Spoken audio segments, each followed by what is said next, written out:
be something else. All right, so we did the player, we did the stat. Now let's talk about a play. Give me your play that put the stamp on this game. See, I wanted to. It's too obvious to give the Bruce Brown 3 because that certainly ended the game. Yeah. And I was super happy for him, and you could tell the team was also. I thought that was just like a nice moment. Maybe I'm getting a little too sentimental already about this new team. But I just thought, to be honest, I thought KD's. I know I already mentioned this, so I'm going to be brief. I thought just KD's run when Orlando started hitting threes, like Anthony made one, Ross made a couple, Vucevic started making some threes, and I thought Durant. That was basically like, as we said with in the Kyrie Utah game, like that was kind of just Durant saying, "Yep, like it's all good. I'm here. Like I know that they're getting hot. Like it's okay. I'm always hot."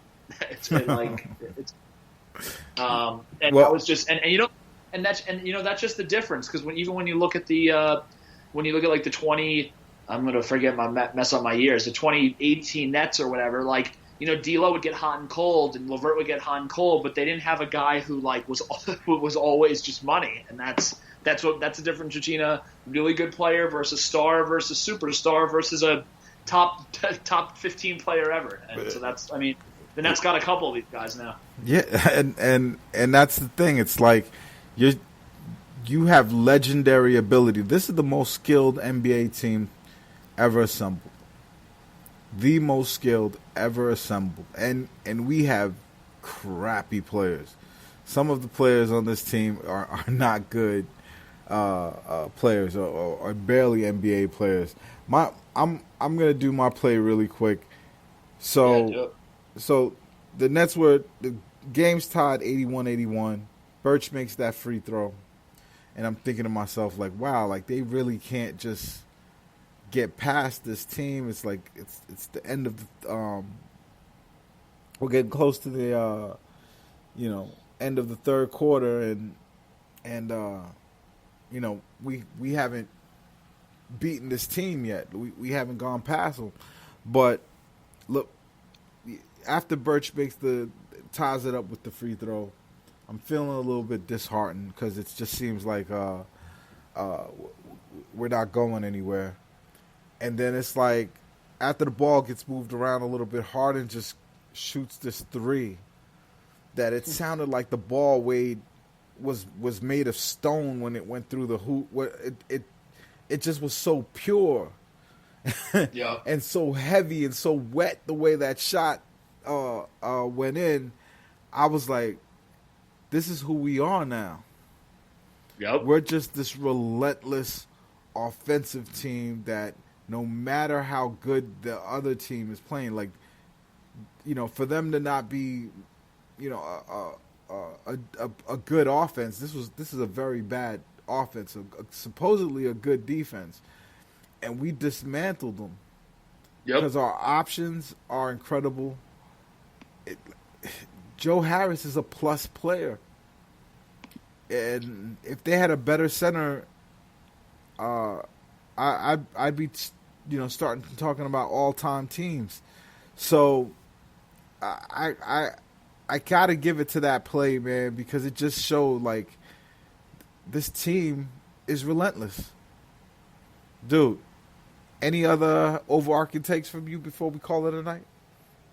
No, I mean that's it. I'm just hoping that in these games, some of the role guys continue to step up, and I think me and you will definitely do more commentary on future pods about what the Nets do with these three roster spots, because honestly, it sounds dramatic, and I think me and you are aligned on this. There's a chance these three roster spots are what makes us a finals team versus a championship team versus an Eastern Conference championship team. Like it's going to matter who they fill this roster with. Mark's hesitant until the buyout market gets hot. I think he's gonna wait, but this can't be, as you eloquently put, I think in the last pod or two pods ago, this can't be three roster spots that are Crawford, Beasley, and Donta Hall. Oh, He has to do something that shores up like what's wrong with them. He has to address what they're not good at. They need another point guard. They do. Yep. Maybe not for the playoffs, but to get through this postseason. I mean, to get through this regular season, I think they need another point guard. I don't even know where a power forward plays with them because, in a way, and I know this is going to sound crazy, their muscle and their physicality is James Harden. Oh yeah, no, and he was playing on Vooch late in the game. He's a freaking tank.